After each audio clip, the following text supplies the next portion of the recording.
Bonsoir, bonsoir et bienvenue dans ce nouveau live de Planétéo. Je suis Théo et je vous accueille ce soir sur ma planète pour un nouveau live de lecture. Et oui, ce soir, et si on lisait Esoteria Destinée, roman écrit par Julien Zavadka-Pigault. C'est notre 7e épisode sur ce roman. Nous lirons donc le chapitre 7. Vous avez vu comme c'est bien fait. Chapitre 7 qui s'intitule Le bracelet de la déesse et qui n'est autre que le chapitre final de ce roman. Et oui, on termine l'œuvre aujourd'hui. Si vous voulez voir les épisodes précédents avant la fin, c'est peut-être plus intéressant, et que vous me regardez en rediffusion sur YouTube, n'ayez crainte, vous trouverez soit sur ma chaîne YouTube, soit dans l'onglet playlist de ma chaîne YouTube, les épisodes précédents à la playlist Et si on lisait Esoteria Destinée. Vous trouverez également les épisodes dédiés au tome 1, puisque c'est une saga. Le tome 1 s'appelant Chimère Héritage, donc vous allez trouver la playlist Et si on lisait Chimère Héritage. En fait, c'est parce que j'ai lu la première mouture du tome 1 avant que l'univers ne soit, que la saga ne soit relevée, ne soit renommée, pardon, Esoteria. Donc voilà, Chimère Héritage égale Esoteria Héritage. Et en ce moment, on finit donc la lecture d'Esoteria Destinée, le tome 2. De même, si vous êtes sur YouTube, comme d'habitude, si vous allez dans la barre de lecture de la vidéo ou dans la description de la vidéo, vous trouverez des timecodes qui vous permettent de passer l'introduction, de passer les pauses que j'effectuerai dans ma lecture et d'aller directement là où bon vous semble. Voili, voilou. Je vais aller relativement vite, je pense, à me lancer sur la lecture de ce soir parce que je n'ai pas forcément davantage de choses à vous dire. Un petit truc quand même, un petit quelque chose, c'est vrai que ça vient de me popper en tête, faudra que j'en parle. Bref, en tout cas, comme d'habitude, j'essaie de donner le temps aux gens qui voudraient suivre la lecture en live d'arriver, que la notification leur parvienne. Donc j'essaie de papoter pendant 5-10 minutes. Je sais que c'est pas forcément agréable sur YouTube, mais c'est pour ça que je me que je m'oblige, que je me détermine à faire des timecodes à la rediffusion. Donc n'hésitez pas, c'est fait pour ça. Bonsoir Mirani TV, bonsoir.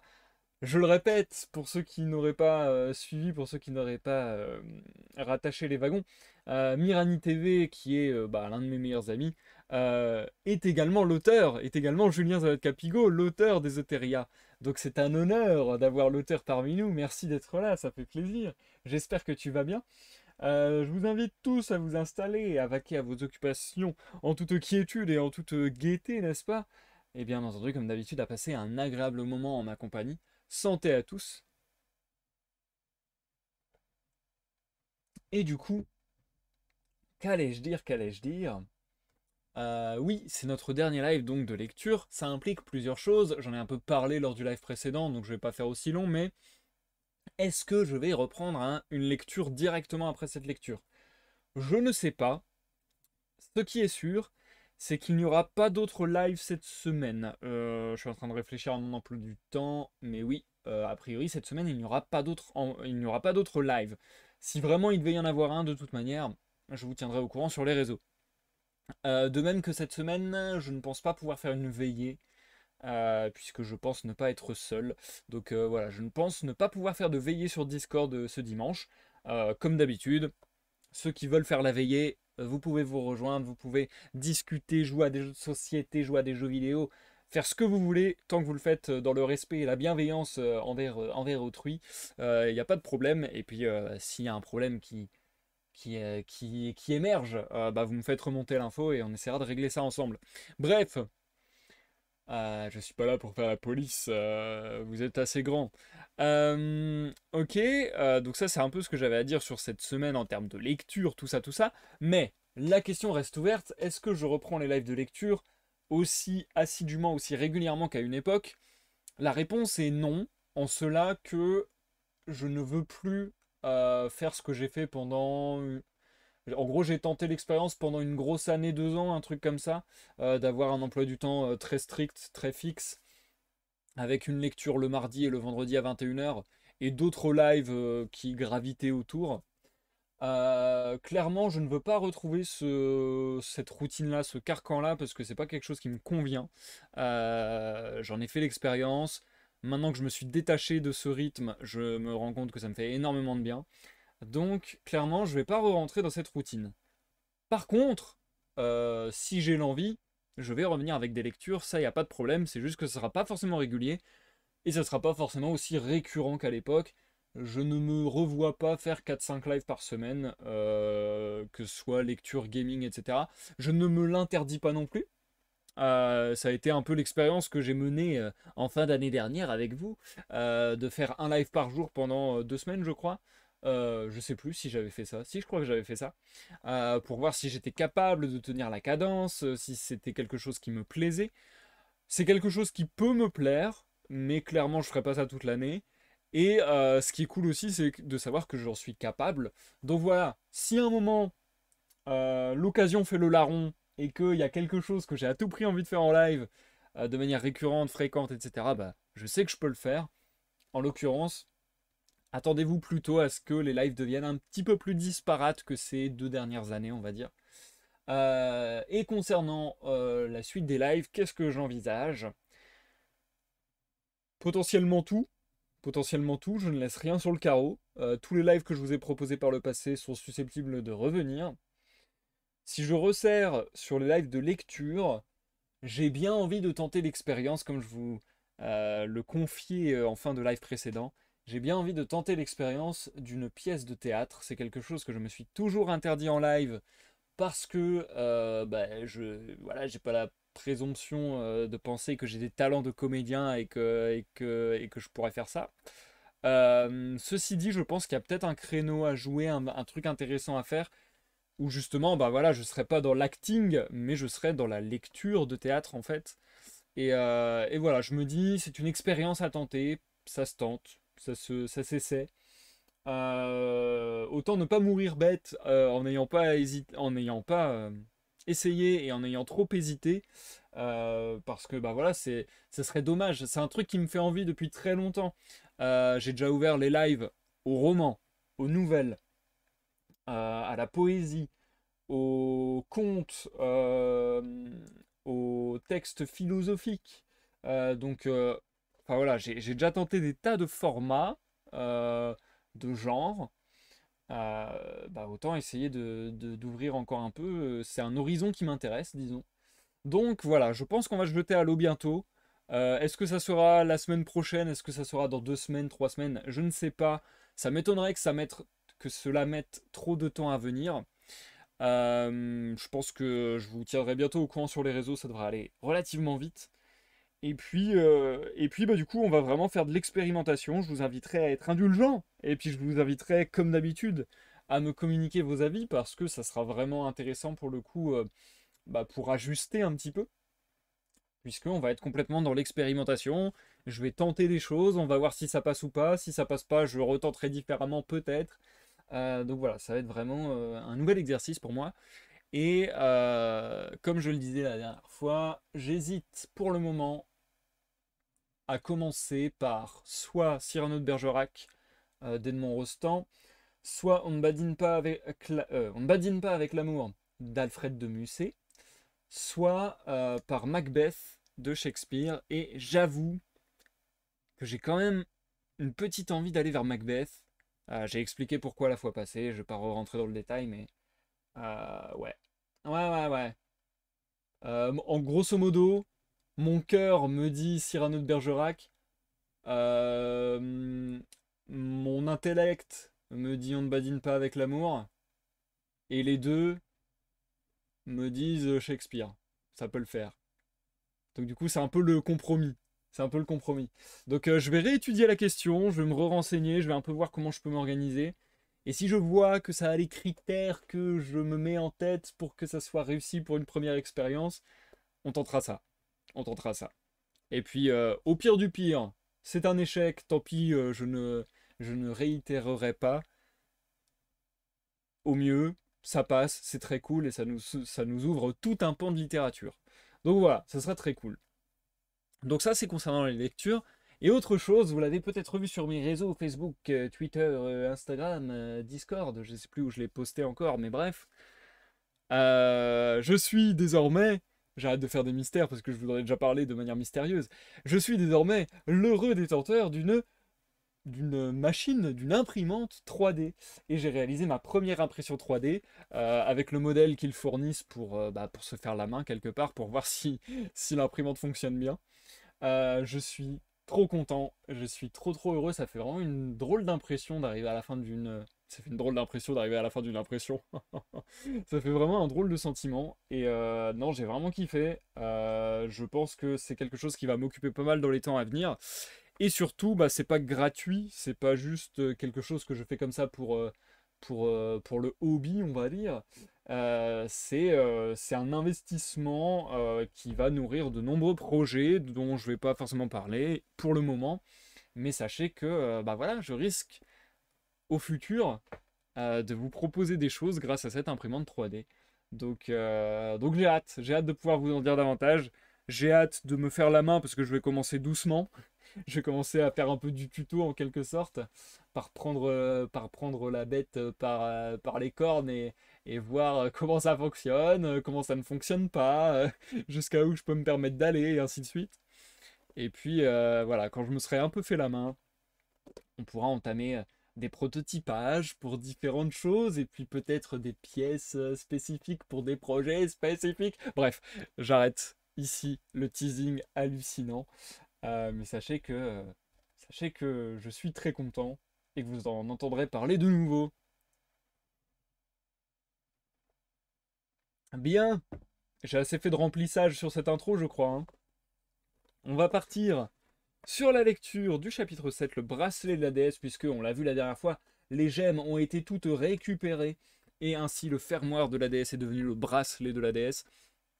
On s'est quitté au moment où, bah, la complétition, la complétitude du bracelet était réalisée. Et donc ce bracelet, illuminé d'un rayon dans le ciel lumineux, et dorénavant semble nous montrer la voie vers une ultime étape du voyage de notre cher équipage du Cyriella. Il reste pas grand chose. Il reste pas grand chose à lire. Le live devrait être relativement court, un peu comme le live précédent d'ailleurs. Et je me demande vraiment quelle tournure ça va prendre. Je suis vraiment très curieux. Pour le coup, je n'arrive pas beaucoup à envisager, à prévoir ce que peut être la fin de ce roman. Donc je suis très curieux de voir comment ça va tourner et comment ça va se résoudre en quelque sorte. Très curieux. Très curieux, mais il ne sert à rien d'être curieux quand il s'agit simplement de se jeter dans la lecture. Alors je vous souhaite à tous et à toutes une bonne écoute, que vous me regardiez sur Twitch en live ou sur YouTube en rediffusion. Et je vous dis à tout à l'heure pour la pause. Je n'en ferai qu'une seule ce soir. Et donc bah, je choisis de faire une pause arbitrairement, bien entendu, mais c'est quand même un moment de pause pensé par l'auteur, puisque il y a un passage à la ligne et un petit tiret, ce qui souvent dans l'écriture de Julien signifie une petite ellipse en général. En général, soit une ellipse, soit un passage d'une scène simultanée à une autre scène. C'est souvent ça, j'ai remarqué. Voilou, on est y part. Chapitre 7. Le bracelet de la déesse.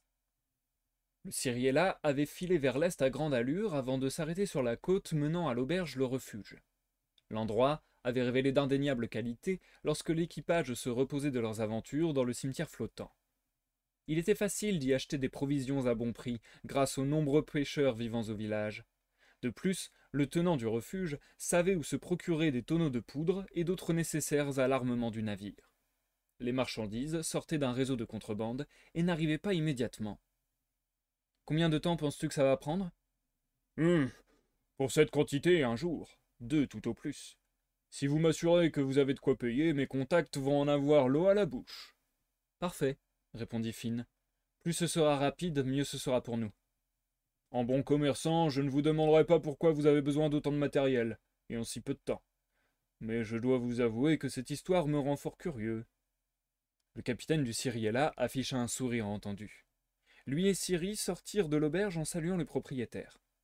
Julie les attendait à l'extérieur et les amena à l'arrière d'une grange. Elle estimait l'endroit assez discret pour ramener tout le monde sur le navire à l'aide de sa magie sans se faire remarquer.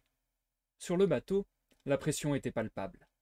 Tic comptait et recomptait tout ce qu'il pouvait trouver, marmonnant des choses qui ne faisaient pas toujours sens. Finn insista pour que tout le monde essaie de se détendre au mieux. Jusqu'à ce qu'ils approchent de leur but, les jours ne seraient pas si différents de ceux qu'ils avaient connus.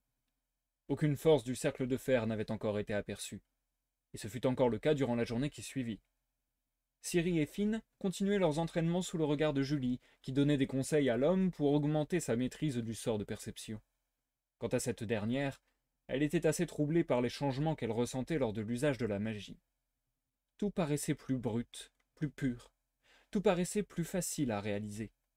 Un temps d'adaptation fut nécessaire, et Julie rata même les exercices les plus simples au départ, mais elle fut obligée d'admettre que la gemme qui dormait jusqu'alors en elle la bridait lourdement. La magicienne retrouva rapidement son niveau, et se sentait beaucoup moins épuisée lorsqu'elle lançait des sortilèges. Une large grotte avait été trouvée en remontant un estuaire non loin du village. L'endroit se révéla parfait pour que la femme s'exerce à l'abri des regards. Le calme qui s'y trouvait convint également au capitaine du navire. Le groupe s'y rendit en chaloupe en fin de journée, avant d'aller aux nouvelles à l'auberge. L'attention de Finn et Ciri fut happée par la spectaculaire magie de Julie, et il ne put faire autrement que de l'observer. « Je crois qu'on n'a jamais été aussi près, » dit l'homme. « Le cercle nous attendra, j'en suis certaine. Les rebelles de Zalan les occupent peut-être suffisamment. Espérons-le. » La nuit était complètement tombée depuis quelques heures.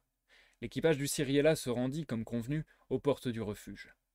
Le patron avait insisté sur leur discrétion. Il ne voulait pas qu'on le voie fournir de la poudre aux membres du navire le plus recherché. Ciri, Finn et Julie s'étaient alors faufilés sans le moindre bruit dans les ruelles du village, se contentant de l'éclairage partiel fourni par quelques lanternes en fin de vie. La porte de l'auberge grinça. Les tables avaient été poussées contre les murs, et de nombreux tonneaux étaient disposés au centre de la pièce principale. Le gérant accueillit l'équipage, mais semblait inquiet.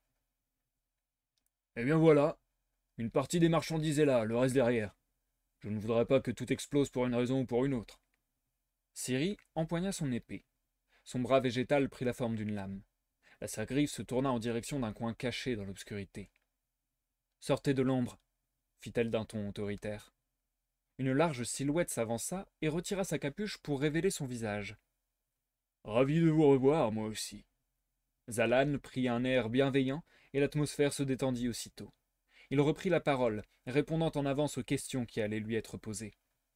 « Les contrebandiers qui fournissent cette poudre à canon font partie de mes hommes. Vu la quantité commandée, je me suis dit que ça ne pouvait être que ce vieux tic. Et puis, quand j'ai aperçu cette lumière traverser le ciel il y a quelques jours, il me paraissait très probable que vous aviez dû progresser sur la quête du fermoir de la déesse. »« Où est-ce que vous étiez quand c'est arrivé ?» demanda Finn, inquiet. « Non loin de Tradenial. Pourquoi ?» L'équipage du Cyriella s'échangea un regard craintif. Ciri parla à son tour. « Si la lumière était visible depuis l'île commerciale, alors on peut partir du principe qu'absolument tout le monde l'a vue. On peut être définitivement certain que le chancelier va redoubler d'efforts pour nous retrouver. » « Eh bien, tu fais bien d'amener ça sur la table. C'est pour vous parler du cercle que je viens ici. Si cette fois je me suis déplacé en personne, c'est que je pense que le moment est venu pour nous de frapper un grand coup. »« Explique-nous, nous t'écoutons, » fit Julie. « Pour corriger légèrement les propos de Ciri, le chancelier ne va pas redoubler d'efforts pour vous retrouver. Il a déjà déplacé la très grande majorité de ses troupes maritimes à l'est du monde, à la frontière des limbes. C'est là que vous vous rendez, n'est-ce pas ?» Le groupe acquiesça. « Il vous attend de pied ferme. Et c'est une chance pour nous. Loin de la capitale, loin de ses fortifications et privé de ses forces terrestres, nous avons toutes nos chances.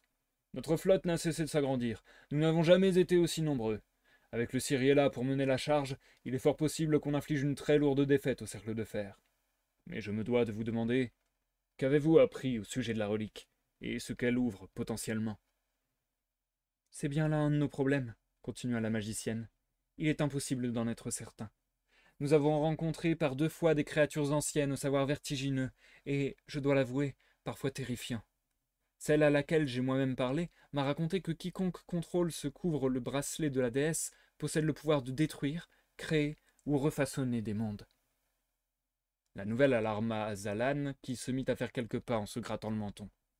« Alors il faut que vous fuyiez le plus loin possible, et que vous trouviez un endroit où cacher les pierres. »« Ce n'est pas envisageable. » « C'est-à-dire » Le chef des rebelles observa Ciri en attendant une réponse. Ils possèdent déjà le moyen de traquer les pierres, et elles sont désormais toutes réunies au même endroit. La vitesse surnaturelle du Cyriella est la seule chose qui les a maintenues hors de portée jusqu'à présent. Nous pourrions bien sûr rester en mouvement pendant le reste de nos vies, mais je pense qu'on ne ferait que gagner du temps. Le cercle trouvera un moyen de nous rattraper. Il faut qu'on termine cette quête avant qu'il n'y parvienne. La nuit ne fut presque pas assez longue pour que Zalan, Finn, Ciri et Julie mettent au point chaque partie de leur plan. L'attaque des rebelles allait être maintenue, mais le Cyriella n'en serait pas le fer de lance. Le navire de Joseph Dale profiterait du chaos de la bataille pour progresser jusque dans les limbes à l'aide de la relique et découvrir ce qui les y attendait. L'assaut serait mené un peu avant l'aube, dans 3 jours. Zalan estimait ce temps nécessaire pour que toutes ses forces se mettent en place. Une partie significative de celle-ci agirait dès que possible au port de Ferustitiam, sabotant le maximum de navires encore sur le départ. De cette opération dépendrait sûrement la réussite de la bataille à venir. Le chef des rebelles se mit en route dès que le soleil se leva. Une carte offerte par l'un des messagers de Zalan posée sur le bureau, Finn faisait les 100 pas dans la cabine principale du Cyriella. Julie, penchée sur le grand parchemin, ne cessait de s'émerveiller. « C'est incroyable, il y a tant d'endroits que nous n'avons jamais visités. Nos cartes sont complètement obsolètes. Cet objet est véritablement précieux. Une chance que les rebelles aient mis la main dessus. » Une croix avait été tracée au-dessus de l'emplacement d'une baie où le navire devait rejoindre Zalan avant que l'assaut ne soit lancé. Ciri estimait que le Cyriella devrait y parvenir dans l'heure. L'équipage avait profité des quelques jours de répit pour se reposer et se préparer au mieux. Malheureusement, tous les navires du cercle ne s'étaient pas rendus aux frontières des limbes, et quelques-uns d'entre eux n'avaient cessé de pourchasser l'équipage dès que celui-ci marquait une pause dans sa course folle. La Sergriffe espérait que ses poursuivants n'arriveraient pas assez vite pour surprendre la flotte rebelle avant qu'elle n'ait lancé son assaut. Finn finit par admettre qu'il ne restait plus assez de temps pour préparer quoi que ce soit d'autre. Tous grimpèrent sur le pont pour rejoindre la femme aux cheveux noirs. Une lumière scintillante à l'horizon révéla l'emplacement exact du rendez-vous. Le Cyriella ralentit sa course et rentra dans une vaste baie. Des dizaines d'autres navires plus conventionnels y étaient déjà arrêtés. Accrochés en divers endroits de ceux-ci, d'innombrables torches ponctuaient la toile nocturne de petits points orangés. À la vue des voiles grises du célèbre bateau de Joseph Dale, de nombreux marins stoppèrent leurs tâches pour observer le nouvel arrivant. « C'est comme si tous ces gens nous connaissaient. Pourtant je ne suis pas capable de nommer un seul d'entre eux, » dit Julie. Des hommes se mirent à lancer des acclamations en direction du Cyriella. Son équipage prit conscience de l'ampleur de l'enjeu de leur aventure. Alors qu'il avait toujours eu l'impression de poursuivre un objectif ignoré de tous, il réalisa à quel point tout avait pris une autre dimension. L'un des plus grands navires de la flotte rebelle s'approcha en glissant doucement sur l'eau. La voix grave qui retentit depuis le pont pouvait être reconnue au milieu de centaines d'autres. « Ha ha, on y est, ravi de vous voir. Si tout va bien de votre côté, ne vous arrêtez pas, et amorcez déjà votre trajectoire vers les limbes. Toutes les forces rebelles sont sur le départ. »« On n'est plus que prêts, Zalan, » cria Julie. « Eh bien dans ce cas, bonne chance à vous. Je vous paye une grande tournée d'hydromel une fois qu'on aura botté le train de ce fichu cercle. » Ciri, toujours à la barre, fit un grand tour de la baie pour reprendre la mer. Le chef rebelle avait sûrement souhaité cette manœuvre du Cyriella parmi ses troupes, et cela avait eu son effet. La plupart des marins en furent galvanisés. Le navire de Joseph Dale, aux mains de l'aîné Sergriffe, œuvrant à renverser le pouvoir en place. Aucun autre symbole n'aurait pu leur donner plus de courage. Le vaisseau aux voiles grises fendait les flots à toute allure. Au loin, on pouvait déjà apercevoir la brume, frontière des limbes, ainsi que les rayons du soleil poindre difficilement à travers. Une fresque incertaine, aux contours estompés, où tout allait se jouer.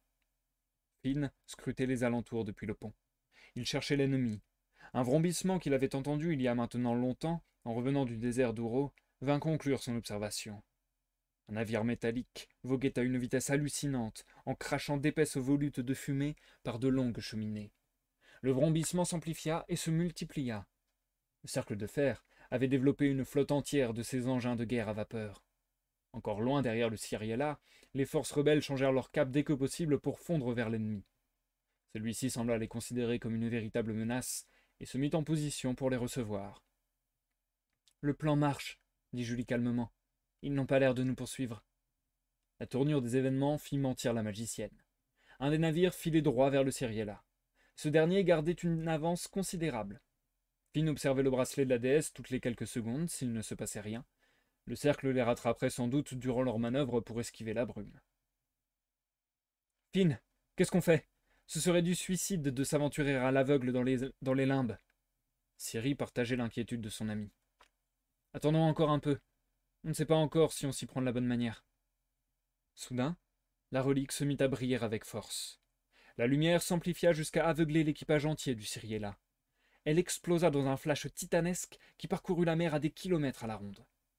Finn recouvra la vue plusieurs longues secondes après la détonation lumineuse. L'homme sentit l'adrénaline monter dans son corps. La brume avait reculé pour révéler une série d'îlots circulaires reliés entre eux par des ponts naturels d'épaisses branches d'arbres qui semblaient pousser près de l'eau, s'accrochant aux parois d'une falaise jusqu'à une autre. La silhouette d'un bâtiment ou de quelque chose semblable à une construction sur l'îlot le plus haut et le plus éloigné était déjà visible. On y est.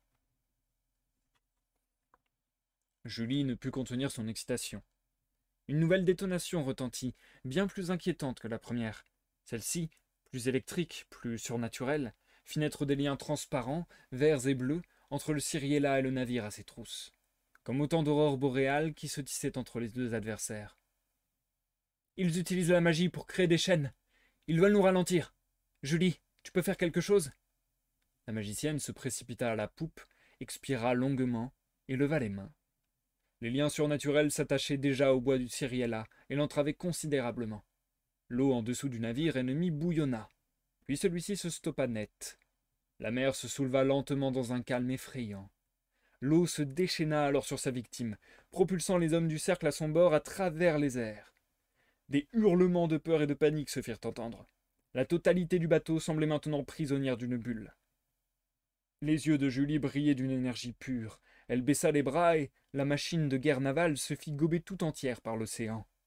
Au loin, la bataille menée par les rebelles faisait rage. La technologie de l'ennemi semblait lui donner un avantage considérable. Des flammes dansaient sur les voiles de ses adversaires.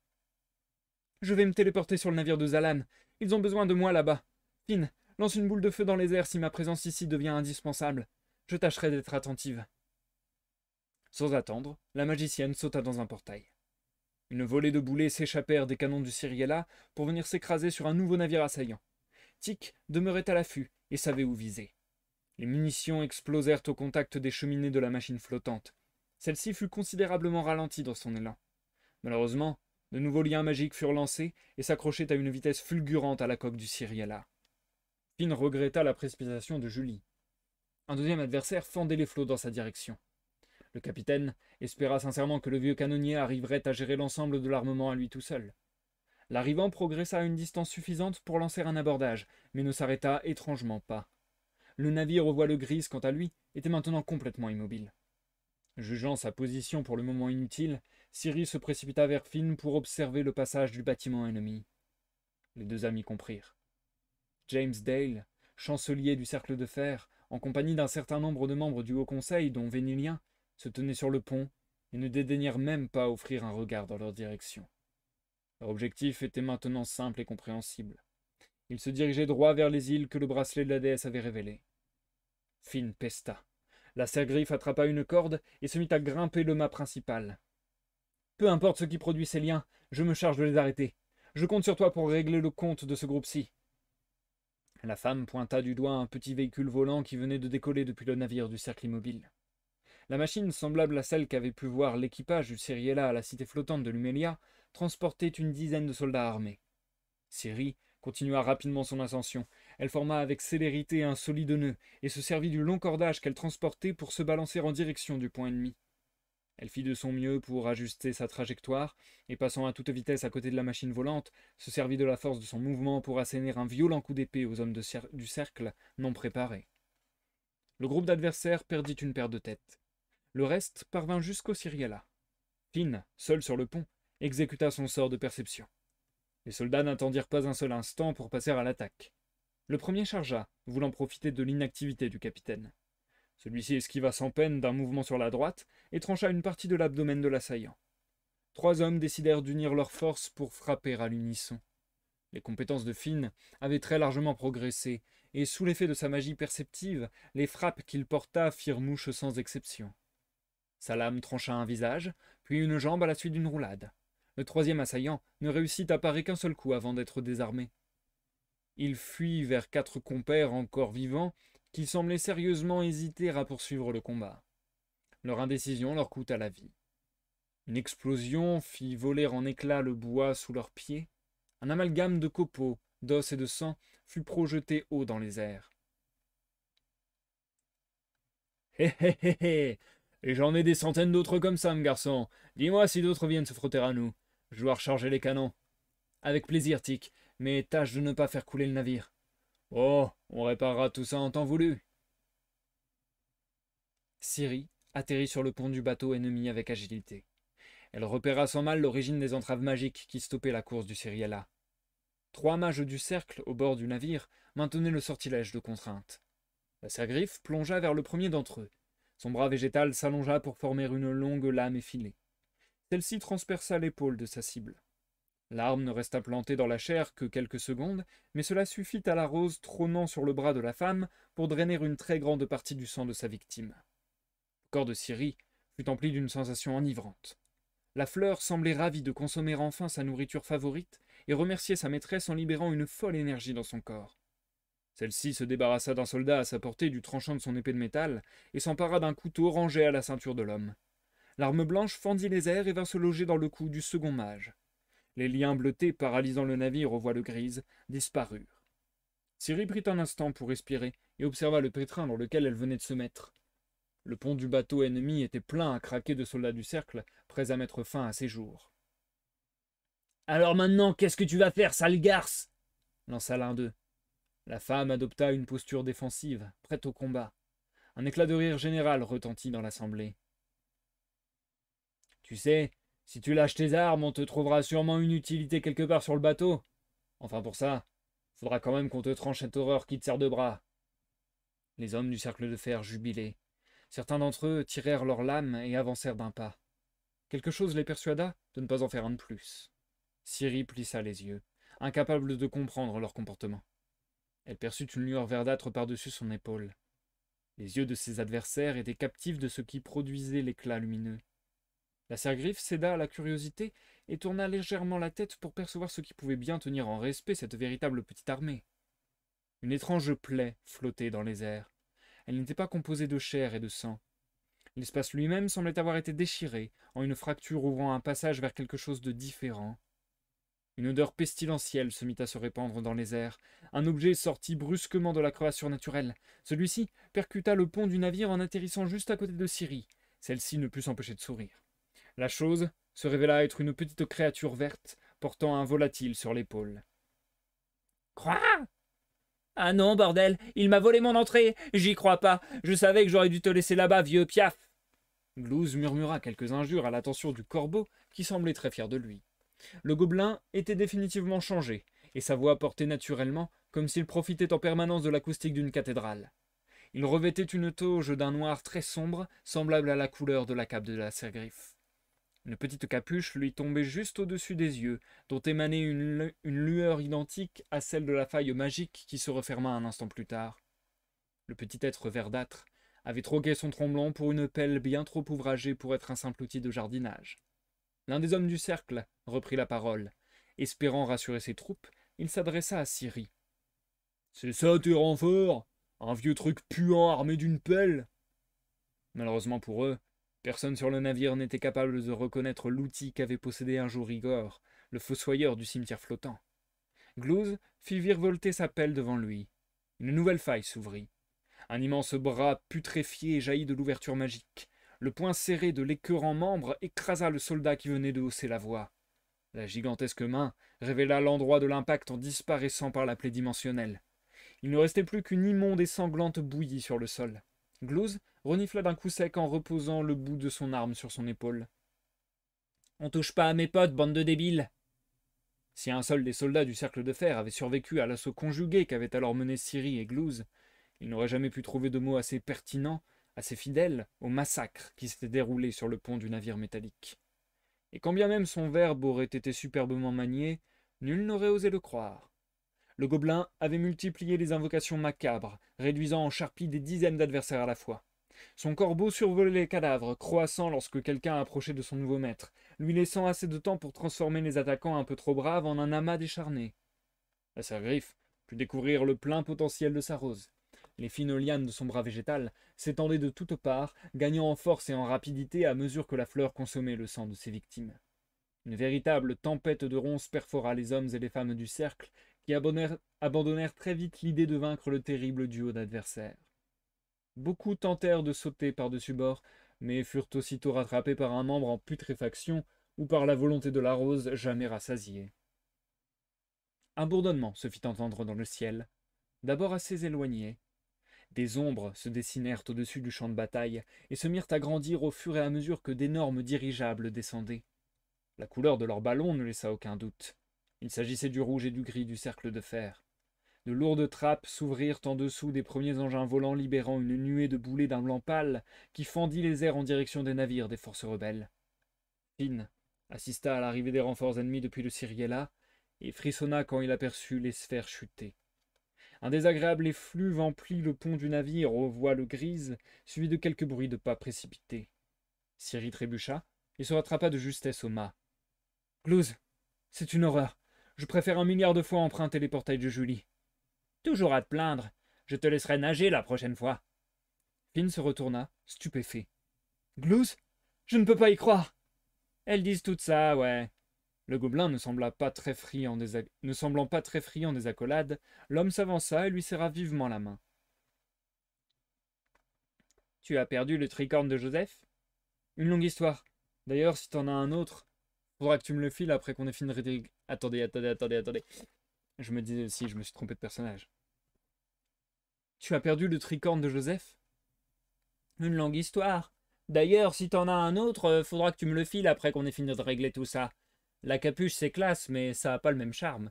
Je suis ravi de te revoir, Finn, mais maintenant, faut que j'aille aider Natacha. » L'être vert fit une nouvelle fois virevolter sa pelle et disparut l'instant d'après. Le Cyriella gagna en vitesse. Quelques centaines de mètres le séparaient des premiers îlots. Et je vais m'arrêter là pour la première partie de la lecture de ce soir, les amis. Oula, il y a un flou de ouf. C'est bon. On se marque une courte pause. Je kiffe. L'ambiance est très très cool sur ce chapitre. Je trouve que là, on retourne complètement dans l'histoire d'aventure, mais aventure avec un grand A, quoi. Là, je ressens, comment dire, quelque part une inspiration de beaucoup d'univers fantasy, mais en même temps, voilà, c'est normal, il y a beaucoup de, comment dire, pas de schéma, je trouve pas le terme, de motifs. Il y a beaucoup de motifs qui se répètent dans la fantasy ou dans plein de thèmes d'ailleurs, mais donc c'est normal, il y a des motifs qu'on reconnaît. Et là, c'est marrant parce que je trouve que c'est vraiment de la fantasy un peu héroïque fantasy, parce que justement, il y a ce côté d'épicness, il y a ce côté d'aventure, ce côté de c'est le combat final et tout, et on est pris dans l'action et on suit des personnages, etc. Donc, je trouve qu'on sent le sentiment de grand final un peu et de grande aventure qui est bien sympa. Et dans les références ou dans les inspirations, ça me fait marrer parce que là, peut-être que je sens un peu moins l'inspiration jeu de rôle, mais je dirais plus l'inspiration jeu vidéo, peut-être. Bon, après, c'est peut-être aussi parce que je suis influencé forcément déjà par mon vécu et aussi par le fait que je connaisse l'auteur.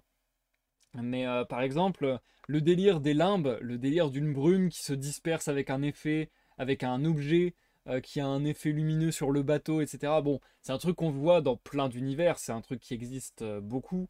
Mais je me dis, ah tiens, Julien, il doit avoir la référence du Shroud, donc de la brume, dans Sea of Thieves. Et il doit se souvenir de l'aventure qu'on fait qui nous permet de traverser la brume. Donc c'est marrant parce que du coup, je vois plein de petits trucs comme ça. Je sais aussi que, je vous en ai parlé, et ça se retranscrit bien dans ce côté fantasy d'aventure. Je sais que Julien est très friand du lore de World of Warcraft. Et je sais qu'il a beaucoup joué à World of Warcraft. Et du coup, bah, pareil, je ressens un peu ce côté Warcraft quelque part dans la baston, dans tout ce délire de on va dans un sens, on va dans un autre. Enfin, je sais pas comment dire, mais je sais pas, j'ai un sentiment comme ça global.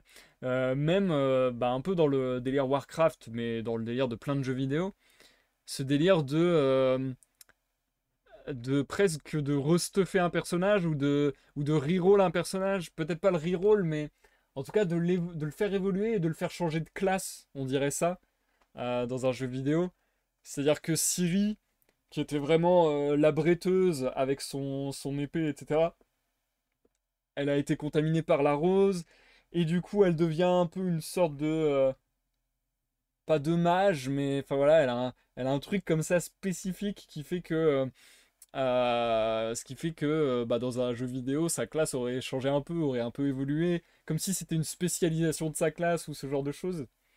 Euh, de même que bah, dans le cas de Glues, du coup, on peut imaginer qu'il s'est battu avec Igor le Fossoyeur et puis qu'il a récupéré le truc et tout.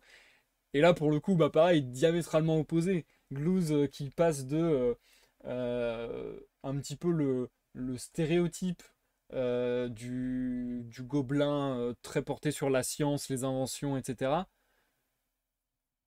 à presque le contraire, c'est-à-dire le sorcier, quoi.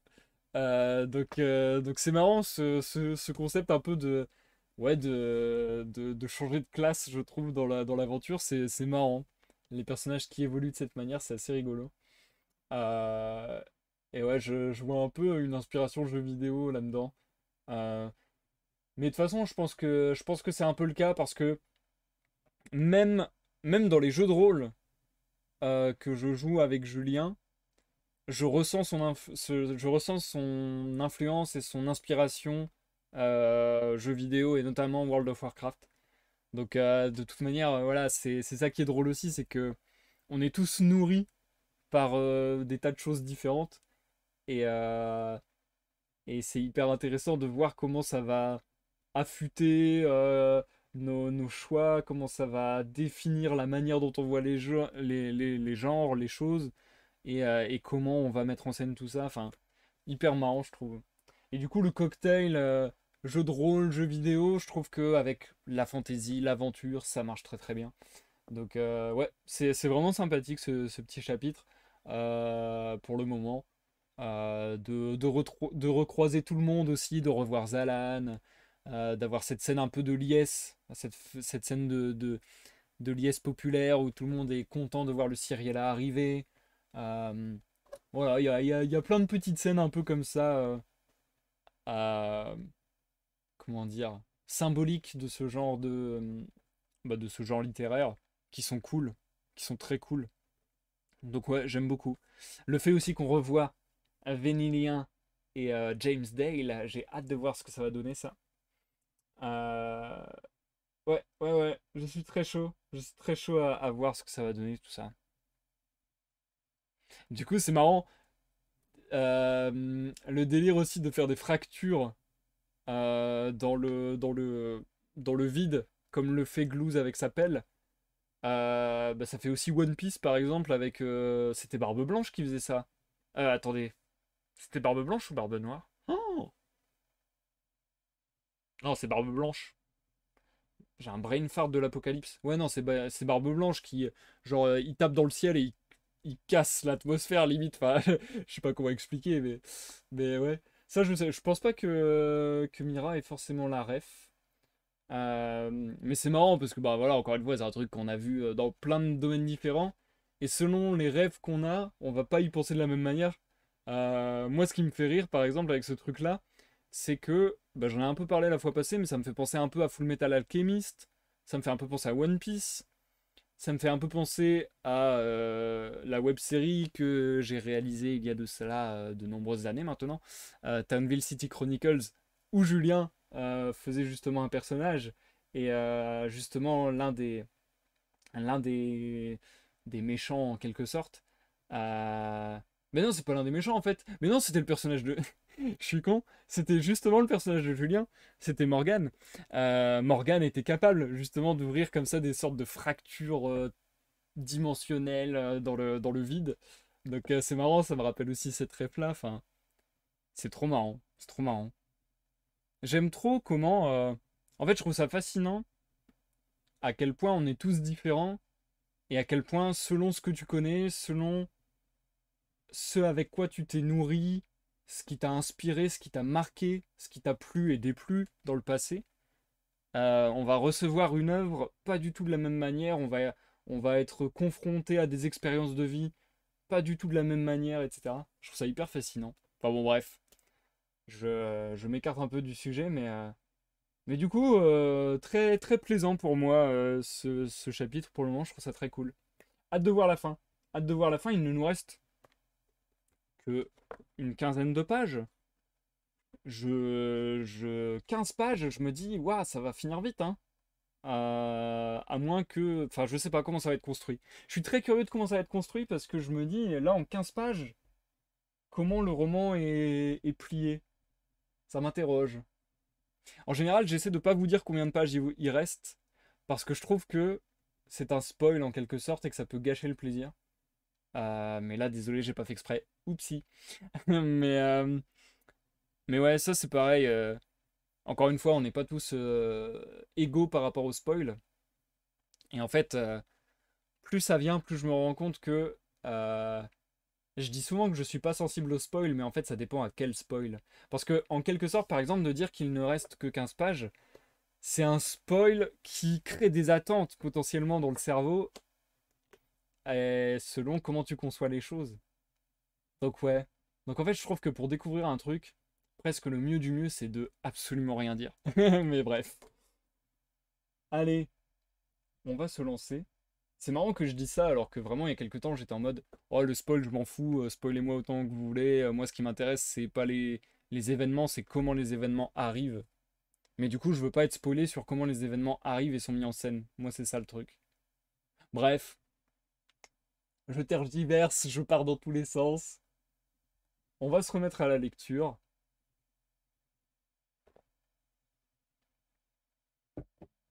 Et ça fait plaisir de revoir cet équipage réuni. Hop, le setup de lecture est installé. Je te souhaite encore une bonne écoute, Mira, si tu es toujours parmi nous. Bonne écoute à tous ceux dans l'ombre du live et à ceux qui nous regardent en rediffusion sur YouTube.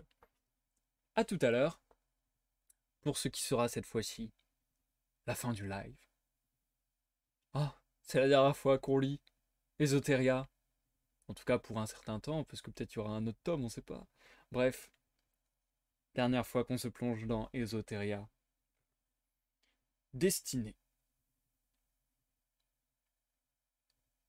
Chapitre 7. Suite et fin. Des centaines de boulets s'écrasèrent depuis les dirigeables. Une grande partie d'entre eux terminèrent leur course dans la mer, mais ceux qui touchèrent provoquèrent des dégâts considérables. Des voiles se déchiraient, des parties entières de navires éclataient, et d'importantes voies d'eau pénétraient les cales des navires rebelles. L'armement du cercle dévoila alors son deuxième atout. Les pâles projectiles qui demeuraient sur les bateaux vibrèrent et se déployèrent en une véritable nuée d'araignées mécaniques.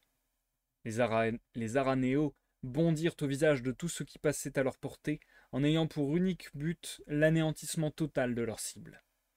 Julie, aux côtés de Zalan, dévia tant que possible la trajectoire des nouvelles vagues de boulets à l'aide de sa magie. 3 des machines de guerre navales en firent les frais. La magicienne demeurait trop concentrée pour pouvoir aider davantage.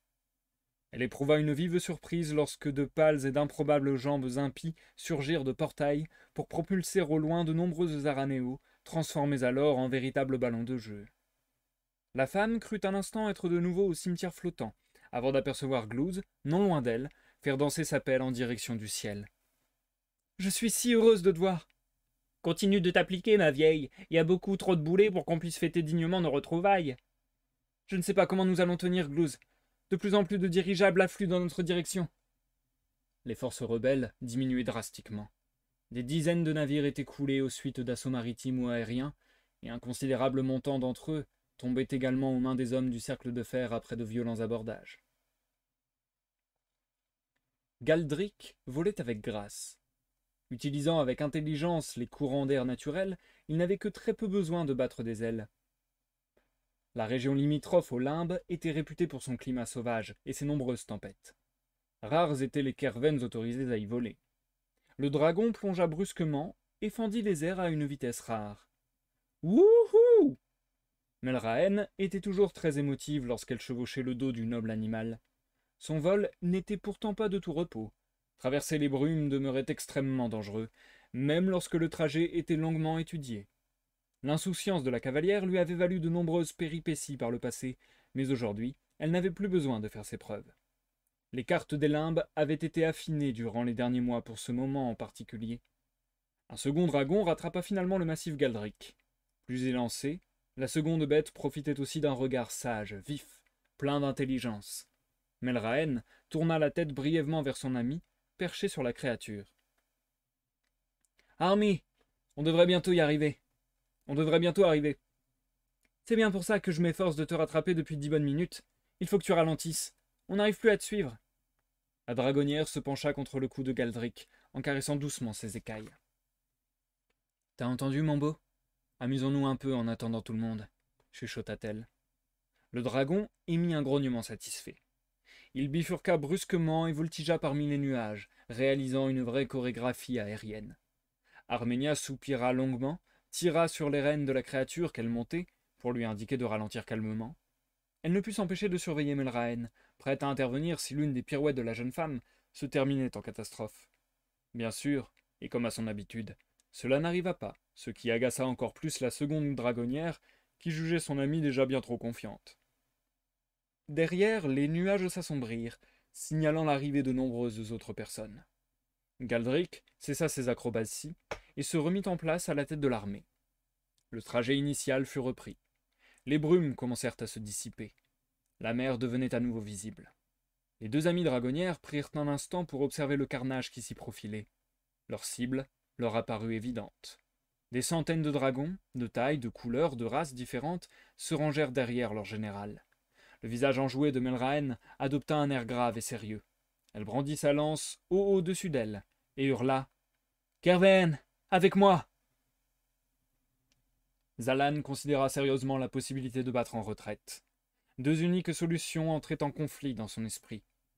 Fuir représentait une défaite colossale. Les rebelles ne s'en remettraient sans doute jamais s'ils n'arrivaient pas à infliger davantage de pertes du côté du cercle de fer. Rester et mener un dernier assaut sur les forces navales de l'ennemi équivalait à sacrifier la majeure partie de ses hommes, en espérant que Julie et le gobelin parviendraient à repousser les dirigeables et leurs aranéos encore et toujours. Le chef rebelle observa le ciel et l'arrivée imminente des machines de guerre volantes additionnelles. Elles adoptaient une trajectoire étrange.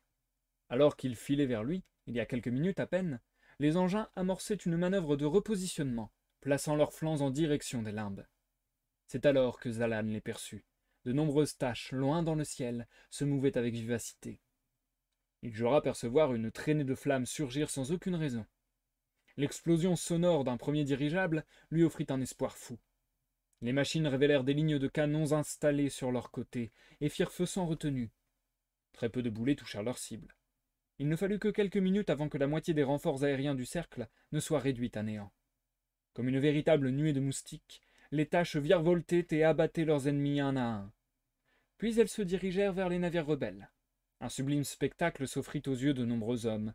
Les dirigeables ne cessaient d'exploser. Le feu brûlait le gaz contenu dans les ballons, puis les réserves de poudre, puis le bois, créant de nombreuses déflagrations. Sur cette toile de fond, les dragons devinrent assez proches de la mer pour être visibles depuis les bateaux. Leur violent assaut ne cessa pas un instant, et les machines volantes qui crachaient les araignées mécaniques en furent les nouvelles cibles. Un lourd battement d'ailes se fit entendre derrière Julie, sur le pont du navire. Les marins présents se reculèrent en silence dans un mélange de crainte et de respect. Galdric rugit, éprouvant un réel plaisir à observer les visages inquiets poser la première fois leur regard sur un dragon. Melraen s'adressa à la femme aux cheveux roux et au gobelin. « Vous pouvez cesser de vous occuper des dirigeables, on en fait notre affaire. On vous laisse les forces navales, magicienne. » Julie sentit son cœur s'emplir de joie et de détermination. Elle et Glouze cessèrent leur effort conjugué alors que la digne créature reprit son envol. « C'était qui, celle-là » Elle pète la classe? Aucune idée. Absolument aucune idée. Mais on n'a pas vraiment le temps de s'y attarder pour le moment, répondit la magicienne. Zalan, approchez-nous au plus près des navires du cercle. Moi et Glouze, on en fait notre affaire. Dans le ciel, le feu, les griffes et les crocs déchaînaient leur fureur, anéantissant tout ce qui appartenait au cercle de fer. Plus bas, la mer se retourna contre les machines de carnaval. Portée par le fol espoir de gagner la bataille, Julie multipliait des sorts destructeurs tandis que Glouze semait la terreur sur les ponts des navires, sautant de l'un à l'autre à l'aide des failles dimensionnelles que pouvait créer sa pelle. Ciri posa le pied sur le premier îlot. Finn la suivit l'instant d'après. Un vent violent balayait la terre et les quelques végétaux qui parvenaient à pousser aussi près de l'eau salée. Les deux amis restèrent silencieux. Quelques mètres plus loin se tenait Vénilien, affichant un habituel sourire amusé.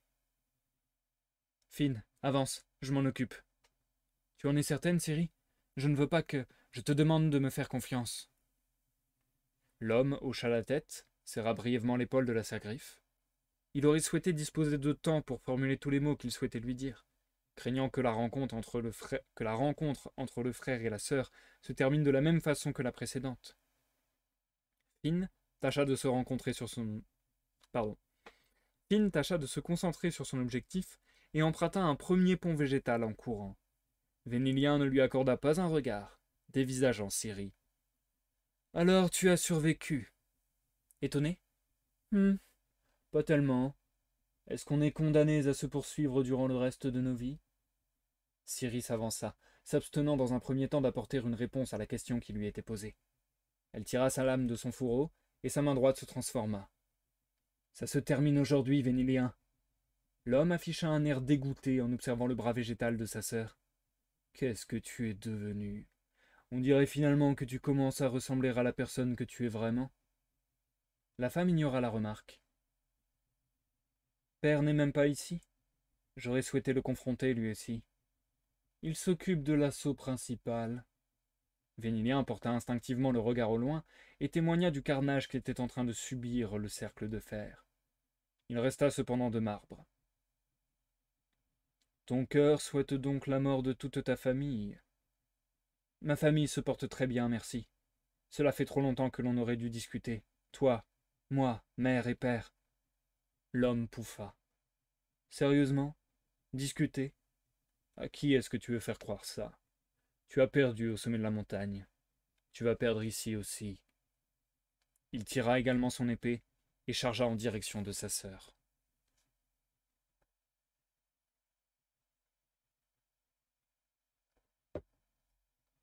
Finn franchit chaque îlot sans difficulté.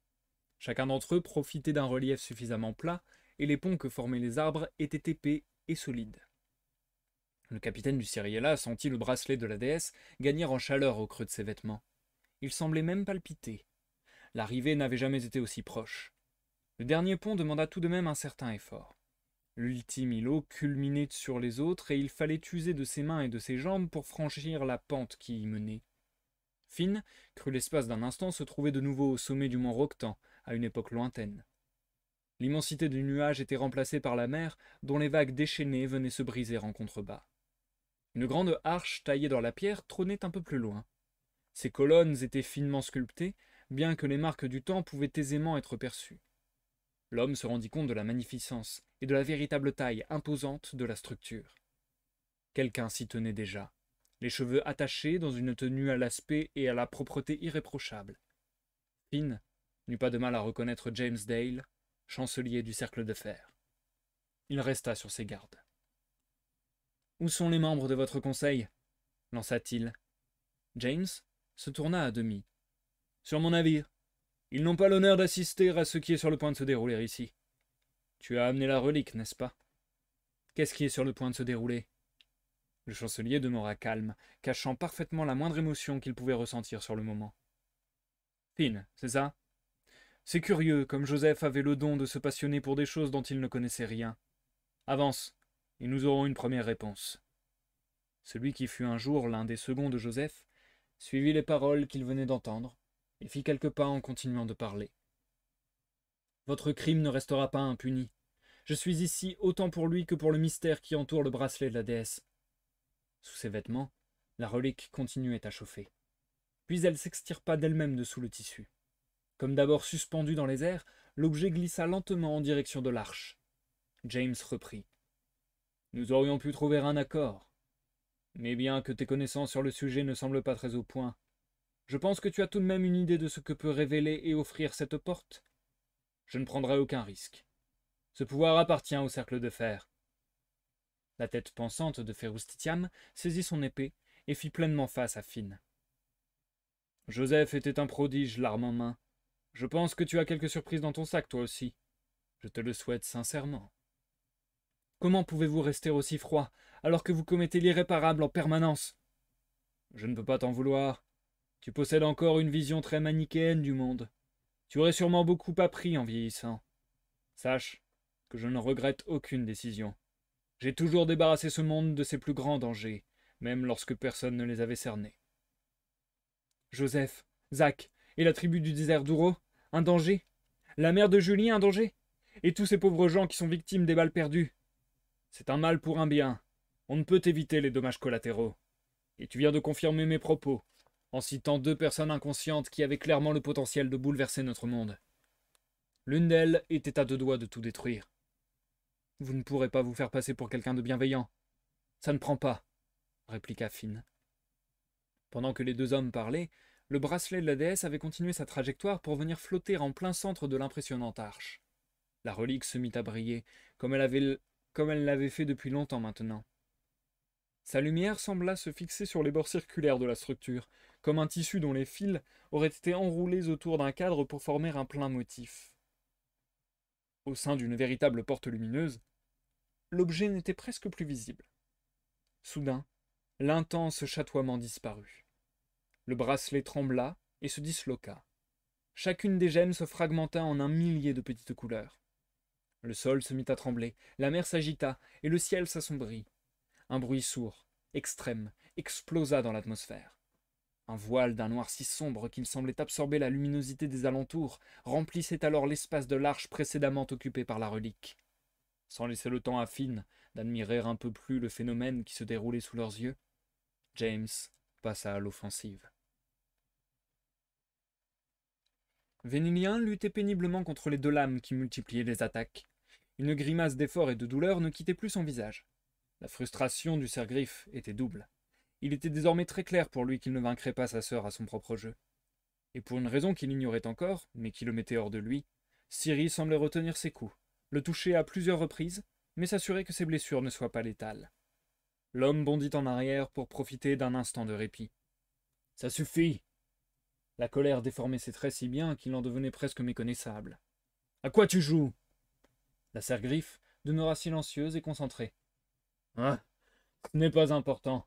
La seule chose qui compte, c'est que tu disparaisses. » Vénilien plongea sa main libre dans l'une des poches de ses vêtements et sortit une poignée des dispositifs qu'il avait déjà utilisés contre sa sœur lors de leur précédent affrontement. Les petites sphères virevoltèrent, telles des insectes, autour de leur cible. Une fois encore, Ciri fut la victime de nombreux arcs électriques qui entravaient sérieusement ses mouvements. L'homme soupira de soulagement et fit un pas pour se rapprocher. Ses yeux s'écarquillèrent. Les fibres du bras végétal orné d'une rose ne semblaient pas être affectées par la paralysie. Ceux-ci se déployèrent, formant de longues lianes parsemées de ronces, et vinrent transpercer chaque sphère en plein vol, libérant complètement la cerf-griffe. Son frère poussa un hurlement de rage et plongea l'épée en avant pour finir le combat coûte que coûte. La femme plongea également, para l'assaut et infligea une sévère blessure à l'arrière des jambes de l'assaillant. Il tomba lourdement sur le sol, incapable de se relever. « Ciri !» Vénilien tapa violemment le sol de ses mains. La voix déformée par ses émotions, les yeux rouges de colère, il chercha à ramper pour se retourner vers sa sœur. Ciri se tenait debout à ses côtés, inaffectée, impénétrable. Elle brisa enfin son silence. « J'aurais sincèrement souhaité que tout ne se passe pas de cette façon entre nous, Vénilien. »« Ferme-la, Ciri, sale garce !» Ce n'est peut-être pas trop tard. Bien sûr, on ne pourra jamais revenir en arrière, mais on peut guérir de tout. Au point culminant de sa rage, l'homme bredouilla des choses incompréhensibles, puis attrapa le bout de la cape de Ciri, qui ne le regardait plus, pour attirer désespérément son attention. Achève-moi! Tue-moi! C'est ce que tu veux! Non. La femme portait son regard vers le dernier des îlots qu'avait révélé la relique. Tout dépendait de Finn maintenant.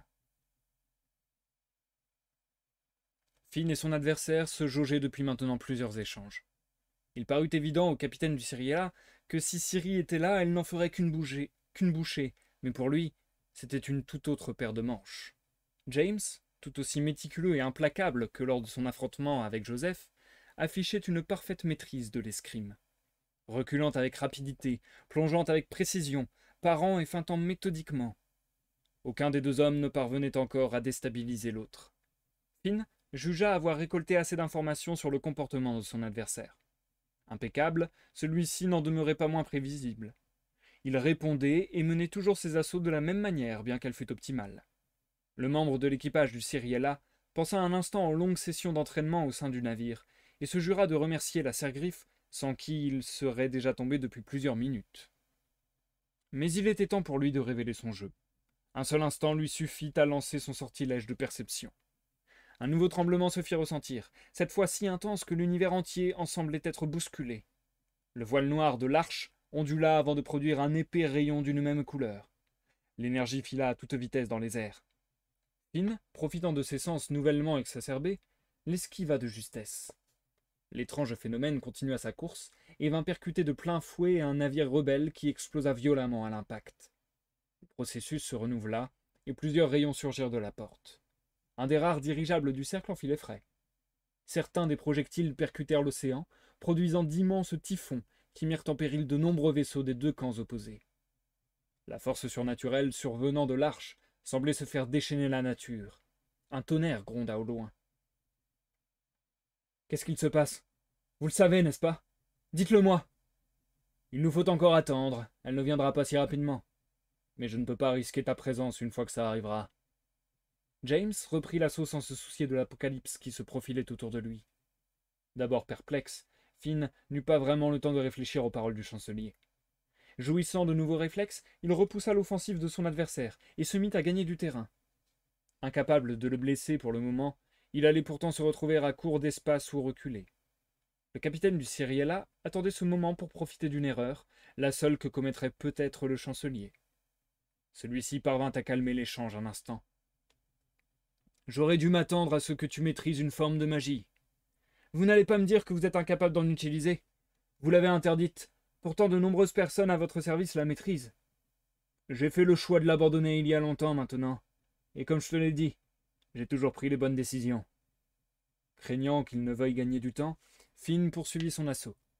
Il feinta un coup sur la droite de son adversaire qui plaça sa lame au bon endroit pour parer. Le capitaine attendit le parfait instant pour se jeter l'épaule en avant. L'impact fit reculer le chancelier de quelques mètres. James parvint à garder son équilibre, mais il se retrouva exactement dans la situation que son adversaire désirait. Un pas en arrière de plus, et il tomberait dans l'eau déchaînée. Des gouttes mouillèrent son visage. Un nouveau grondement de tonnerre précéda une terrible averse. Finn s'avança dans une zone assez proche du chancelier pour être perçu comme une menace immédiate, mais assez loin, pour créer une réelle ambiguïté quant à la décision qu'il allait prendre pour continuer le reste du combat. Le dirigeant du cercle de fer n'eut d'autre choix que d'agir en premier. Il chargea avec force, maintenant sa lame à l'horizontale au-dessus de sa tête pour bloquer une éventuelle attaque directe du capitaine du Cyriella, et sortit un couteau jusqu'alors accroché à sa ceinture. Il visait les jambes de son adversaire, voulant handicaper sérieusement sa mobilité.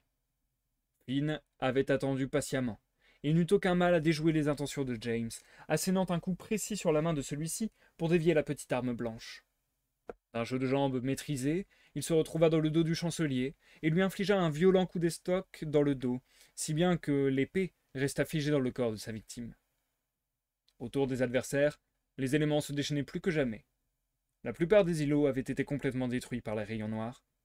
Le capitaine du Cyriella, toujours sous l'effet de sa magie, perçut les battements de son cœur, ainsi que celui de l'homme qui l'avait entailli.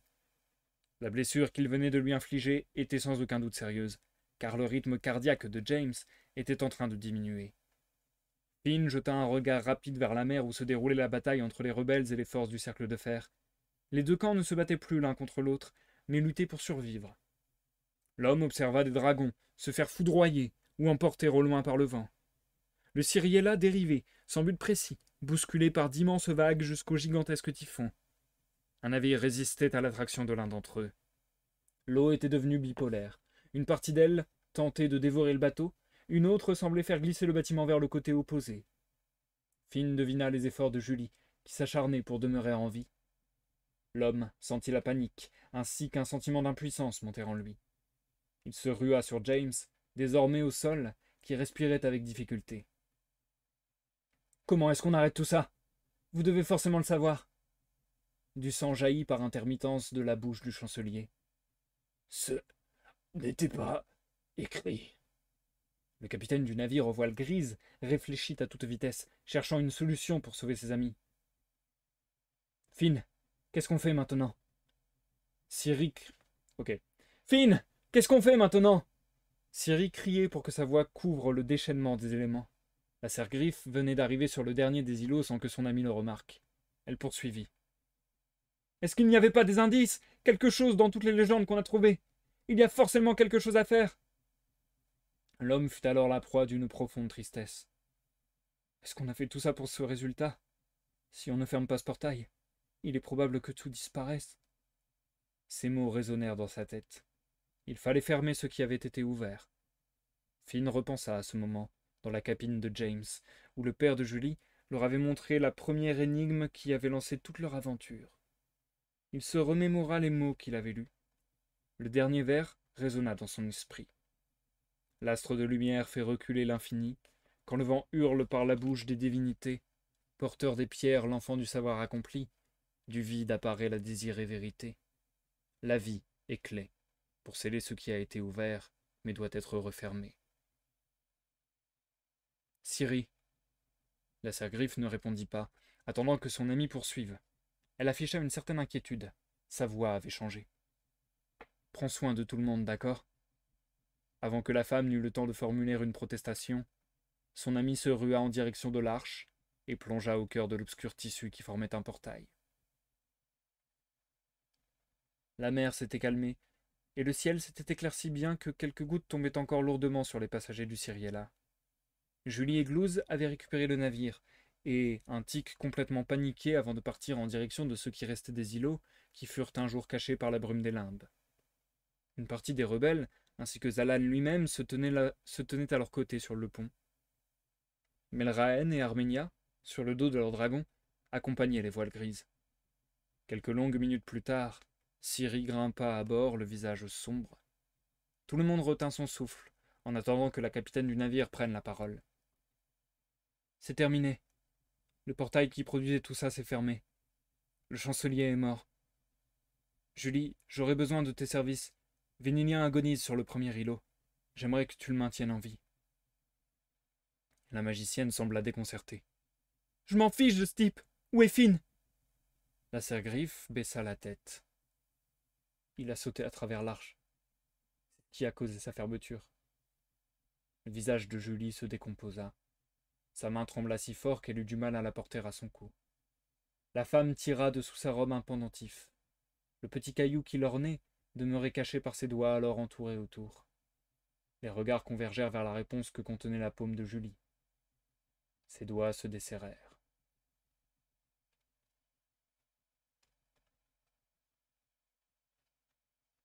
Et c'est la fin du chapitre 7, le chapitre Le bracelet de la déesse. C'est donc également la fin du roman Esoteria Destinée, le tome 2 de la saga Esoteria. Je lis vite fait parce que, voilà, il reste que ça dans le bouquin, donc autant le faire. Il y a des remerciements que Julien fait à... Remerciements, maman, toujours là. Clément Princic, je rappelle que c'est l'illustrateur des couvertures et de la carte de l'univers. Pour son talent et son écoute, Maxime Moiroux, responsable de l'effet papillon le plus bénéfique de toute ma vie, la famille dite du Godet, vous êtes mon énergie et mon sourire, et un peu de teasing peut-être, avec les aventures du Cyriella ne sont pas terminées, et il y a encore de nombreux et incroyables destins à découvrir. L'histoire de Melraen, Armenia et des dragonniers de Kervéen sera une prochaine étape dans l'exploration du monde d'Esoteria. Vous en savez un peu plus, on va en parler dans la fin du live.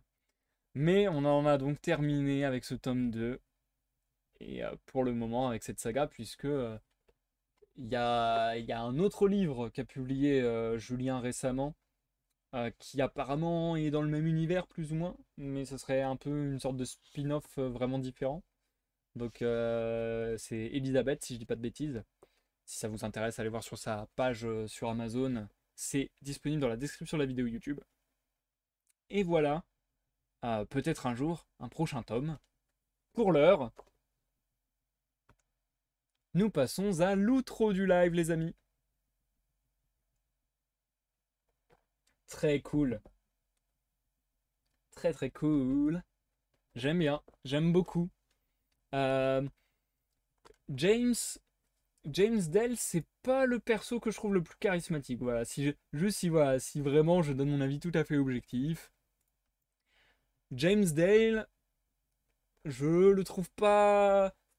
Genre par rapport à Joseph, par rapport à Vénilien, je le trouve pas si charismatique.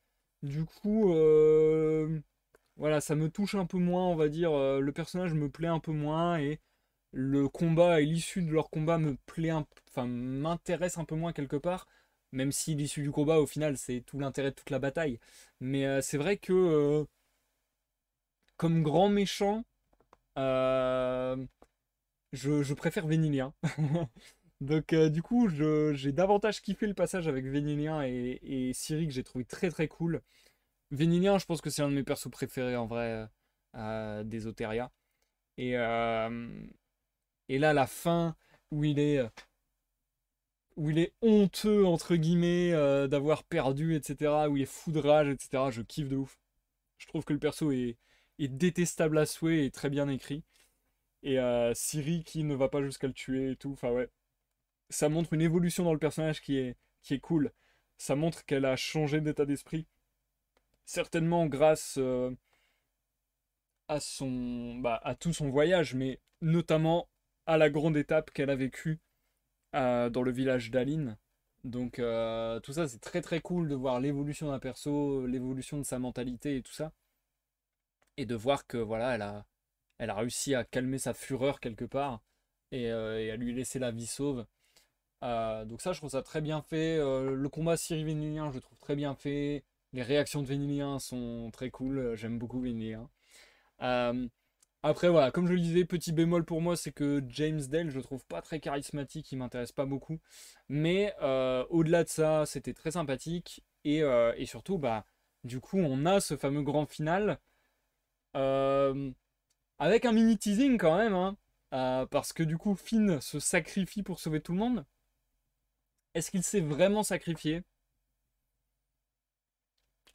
Ça, c'est difficile à dire, étant donné que dans l'œuvre, on a déjà eu des personnages qui ont disparu et qui sont revenus. C'est vrai que je pense qu'il y aura un peu le même phénomène, peut-être. Surtout que ça finit sur vraiment un cliffhanger en mode elle tient la pierre alors, si je ne m'abuse, hein, j'espère ne pas me tromper parce que ça fait longtemps, c'était dans le tome 1. Ça a été rappelé vite fait à un moment, mais je me rappelle plus bien. Grosso modo, ils ont tous les deux un pendentif avec une pierre qui brille ou un truc comme ça, s'ils sont vivants, ou un truc comme ça. Je sais plus comment ça marche exactement. Donc là, du coup, il y a un teasing à la fin, il y a un cliffhanger en mode elle va ouvrir la main et les gens vont voir si Finn est toujours vivant ou s'il est mort. C'est ce que je comprends. Euh, j'ai l'impression qu'il est pas mort à cause de ce cliffhanger. À voir ensuite comment ça serait géré dans un autre tome éventuel. Parce que je trouve que ça commence à faire beaucoup de personnages dont on peut croire qu'il est mort et qu'il n'est pas mort. Donc, quelque part, je trouverais ça extrêmement cool. C'est assez bien résumé pour les pendentifs. Ok, ouf. Ça va, je dis pas trop de conneries. Merci, merci Julien. Euh, mais du coup, je trouve ça cool les sacrifices réels. Je trouve ça cool les sacrifices réels. Euh, quand, quand vraiment à chaque fois les personnages reviennent entre guillemets. Alors il y a aussi des personnages qui sont morts hein, dans la saga. Mais c'est vrai que du coup ça commence à faire beaucoup de rebonds on va dire là-dessus. Je sais pas. Je suis un peu mitigé. En même temps j'ai envie de revoir Finn. Parce que, ouais, c'est un personnage cool, intéressant, et c'est dommage qu'il parte comme ça d'un coup, entre guillemets.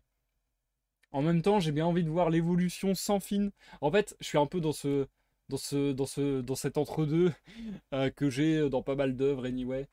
Ce truc de, j'aime bien le personnage, donc j'aimerais bien le voir encore évoluer. Et à la fois, j'aimerais bien qu'il soit vraiment mort pour que ça ait un vrai impact et qu'on voit l'impact que ça a sur ceux qui entourent le personnage. Donc voilà. Mais, mais, est-ce qu'on va savoir un peu plus sur Finn ou pas du tout? Puisque Julien nous tease avec la suite des aventures et la prochaine exploration dans l'exploration du monde d'Esoteria par l'histoire de Melraen, Armenia et les dragonniers de Kerveen. Kerveen, ça fait très breton. mais, euh, mais du coup, ouais, est-ce que si ça se trouve, le prochain tome, ça sera une sorte de spin-off ou une nouvelle saga quelque part, et que du coup, ça n'aura aucun rapport avec les personnages de Finn, Julie, Ciri, etc. C'est possible aussi, c'est possible aussi. Et du coup, à ce moment-là, ça ferait plus une fin ouverte. Est-ce qu'elle est satisfaisante ou pas? À voir, à voir. En fait, il faut vraiment voir ce que c'est la suite, je trouve. Je sais pas. Je trouve que ça serait une fin satisfaisante pour Siri, par exemple. Parce que Siri, je trouve qu'elle est vraiment allée d'un point A à un point B dans son évolution. Et que voilà, elle a fait son voyage. Enfin, vous connaissez ce truc-là du mythe du héros, comme quoi ça a été théorisé que, grosso modo, les histoires, c'est l'évolution d'un personnage, c'est l'apprentissage d'une leçon par un personnage, etc. Donc, souvent par le biais d'un voyage initiatique, etc. Bref. Donc là, je trouve que Ciri, elle a fait son voyage initiatique quelque part. Euh, Julie et Finn, qui sont peut-être les deux autres personnages principaux, est-ce qu'on peut dire qu'ils sont allés au bout de leur voyage initiatique? Est-ce qu'on n'aurait pas envie d'en savoir un peu plus? Je sais pas. Euh, je pense que j'aimerais bien en savoir un peu plus, pour être franc. Mais ça peut être aussi une fin ouverte. À voir. À voir. On verra ce que nous réserve Julien. Il va garder le secret là-dessus, anyway, je pense. Mais à voir ce que ça nous réserve. En tout cas, il y aura du nouveau dans le monde des Esoteria, du coup. Avec l'arrivée de Melraen Armenia et des dragonniers de Kerven, je l'ai pas vu venir du tout ce truc-là. Ça a été préparé à un moment ou pas du tout? Parce que j'ai l'impression que ça a été un peu sorti de son chapeau. Euh, Ce qui peut me déplaire si je suis honnête, parce que j'aime bien que les choses soient préparées, entre guillemets, et que ce soit pas juste hop, on règle la solution par un truc venu de nulle part. Euh, mais en un sens, ça m'a fait aussi rire, parce que bon, la scène était cool entre les différents dragonniers, et ça m'a fait penser, je sais pas si c'est voulu, mais ça m'a fait penser à l'arrivée des aigles dans Le Seigneur des Anneaux. Et du coup, ça m'a fait marrer. Et après, en termes d'imagerie, c'est vrai que ça crée quelque chose d'hyper intéressant. Tout le cataclysme météorologique mêlé à la bataille navale, mêlé à la bataille aérienne, etc. Ça, pour le coup, en termes d'image, je me dis, ça crée vraiment un truc intéressant à imaginer avec les typhons, avec l'éclair, genre du tonnerre qui foudroie des dragons. Je trouve ça incroyable. Je suis en mode, je veux voir ça, quoi. Donc ouais, ça crée une scène assez epicness, encore une fois, comme je le disais, ce côté un peu héroïque fantasy, en fait.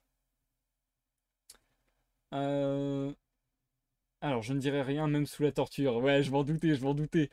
Julia aime beaucoup faire des teasings. Mais en vrai, je sais que beaucoup de gens disent ça de moi aussi, donc je comprends. Pour les dragonniers, on les voit juste dans le dernier chapitre, et c'est teasé dans le chapitre du Mont Roctan. Ah, ok. J'ai plus la rêve du Mont, enfin, de ce qui tease dans le Mont Roctan, mais ok, ok. Et bah, du coup, les dragonniers, à voir, sans mentir, euh, on dirait que je dis que des trucs négatifs, parce que j'arrête pas de dire en étant honnête, sans mentir et tout, mais j'ai vraiment kiffé ce chapitre de ouf. Et encore une fois, je trouve que l'ambiance Heroic Fantasy était trop cool, que c'était un bon gros final comme on aime. Donc franchement, j'ai kiffé, hein, n'en doutez pas. Mais durant la conversation entre les deux personnages du cercle. Ah, ok, d'accord. Donc franchement, j'ai kiffé. Mais sans vous mentir, et là c'est même pas une critique ou quoi que ce soit, c'est juste une préférence personnelle. Déjà, j'en ai déjà parlé, mais je me suis rendu compte, j'ai l'impression que ça s'affine en fait. J'ai l'impression que mes goûts s'affinent au fur et à mesure du temps. Et j'ai l'impression de me rendre compte que la fantasy, c'est clairement.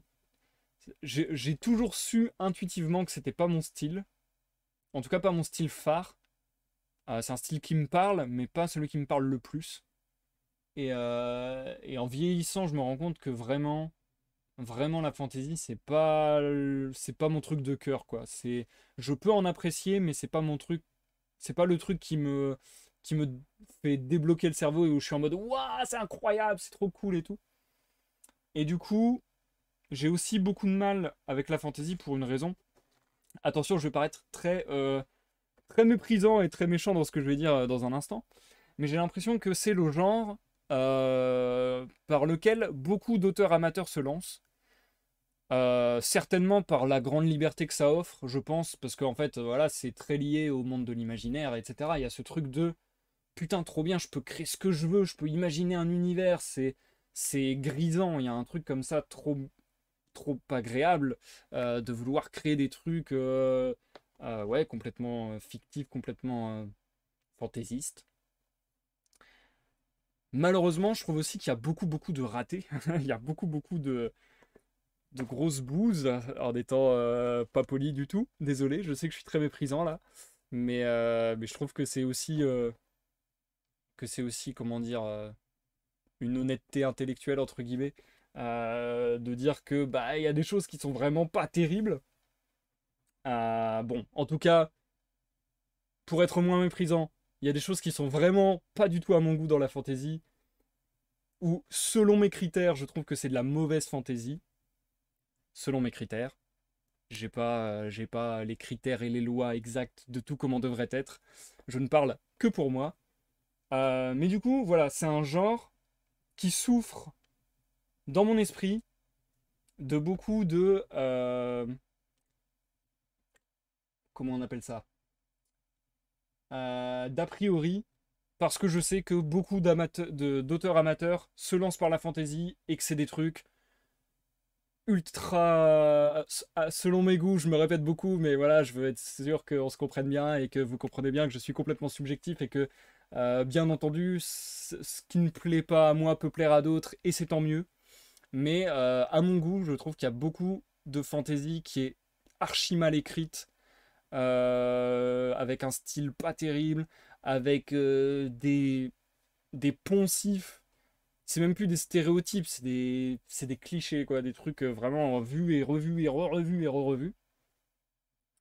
Et l'une des choses, mais c'est vraiment là pour le coup de la préférence personnelle, l'une des choses qui m'énerve plus que tout dans le genre fantasy, c'est les dragons. Genre, les dragons, c'est censé être cool, c'est censé être classe, etc. Et je peux comprendre en quoi c'est cool. Euh, Quand j'étais petit, je crois que j'ai déjà raconté cette histoire. Quand j'étais petit, il y avait une émission qui était passée à la télé où ils essayaient d'expliquer scientifiquement qu'ils avaient trouvé des preuves de l'existence des dragons par le passé. Croyez-moi que j'étais comme un dingue et que j'étais en mode putain, c'est incroyable, c'est trop bien. Le lendemain, il s'est avéré dans les journaux que c'était un canular et j'étais très triste. Ne faites pas ça à des enfants, bordel de merde. Mais euh, donc voilà, je trouve que le dragon en soi peut être très cool. Mais en fait, à cause des a priori que j'ai sur le fantasy, et à cause du fait que beaucoup d'auteurs amateurs qui se lancent, qui font des choses pas à mon goût, mettent des dragons, bah au fur et à mesure, j'aime de moins en moins les dragons, parce que je les trouve mal exploités, exploités à tort et à travers dans tous les sens, et que justement je suis à la limite de trouver ça cliché et d'être en mode putain, il y a des dragons tout le temps, partout, tout le temps. Et je trouve pas que les gens en fassent quelque chose d'hyper intéressant. Alors que je pense qu'il y aurait matière à en faire un truc intéressant. Bref, fermeture de toute cette parenthèse qui n'implique encore une fois, ne, ne met en jeu encore une fois que mes goûts, que mes préférences. Et encore une fois, j'ai pas la vérité absolue. Et encore une fois, c'est ma vérité. Et si c'est pas la vôtre et que vous appréciez ça, tant mieux. Tant mieux. Je suis très heureux pour vous que vous puissiez apprécier ça, et tant mieux, c'est vraiment cool. J'ai aucun problème avec ça. Mais du coup, tout ça pour dire que je suis très curieux de ce que va être la suite des aventures dans le monde d'Esoteria. Parce que l'histoire de Melraen Armenia et les dragonniers de Kerveen, et bah du coup on va être sur du dragon. Et je pars en mon fort intérieur, malheureusement. Et je le sais quoi, c'est ça qui est triste, c'est que malheureusement je sais que vu qu'il y a des dragons, je vais partir avec un a priori assez négatif. Ou en tout cas je vais vachement me méfier et je vais vachement être en mode... Ah, va falloir faire un truc bien pour que je trouve ça... Va falloir faire un truc vraiment bien ficelé pour que je trouve ça bien. Enfin bref. Donc du coup, je suis d'autant plus curieux de lire cette extension de l'univers d'Esoteria que nous propose donc Julien Zavat-Capigo. Et également, je lis son commentaire à voix haute, voilà, pour ceux qui m'écoutent en mode radio. Également, vous pouvez déjà découvrir Elisabeth, qui est un roman également dans l'univers d'Esoteria, et qui comble des trous de la chronologie de certains personnages de Destinée. Ah Ah Alors ça m'intéresse vachement. Ça m'intéresse vachement. Une œuvre un peu comme ça, tentaculaire, qui se recoupe, c'est le genre de truc qui me plaise bien, ça. Si au travers de différentes histoires, de différents personnages, à des époques, à des endroits différents, on arrive à retisser des liens comme ça dans le fond, en filigrane, ça c'est le genre de délire qui me plaise beaucoup. Ça me donne grave envie de mettre les mains sur Elisabeth. Ok, merci pour l'info, Julien. Et du coup, sur ce, on va s'arrêter là. Parce que je parle, et je ne m'arrête pas. On en arrête là pour ce soir. Merci encore Julien de m'avoir fait confiance et de m'avoir fait cette requête de lire ton roman en live. Ça m'a fait très plaisir de le découvrir et ce sera un bon souvenir comme peuvent l'être nos discussions, nos sessions de jeux vidéo, nos sessions de jeux de rôle. Merci vraiment. N'hésitez pas à le découvrir. J'espère que ça vous aura plu. J'espère que ça vous aura rendu curieux. Dans la description de la vidéo YouTube, vous avez tous les liens pour suivre l'actualité de l'auteur Julien Zavat-Capigo. Vous avez même les liens pour Clément Princic, comme je le disais, l'illustrateur des couvertures et de la carte de l'univers. Donc n'hésitez pas à jeter un œil, n'hésitez pas à les soutenir, étant néophyte, on va dire, enfin pas néophyte, je trouve vraiment pas d'autre mot qu'amateur, mais le mot amateur me dérange, bref. Étant auteur amateur, c'est forcément hyper intéressant d'avoir des retours, d'avoir des critiques, donc n'hésitez surtout pas. Et merci pour l'enthousiasme et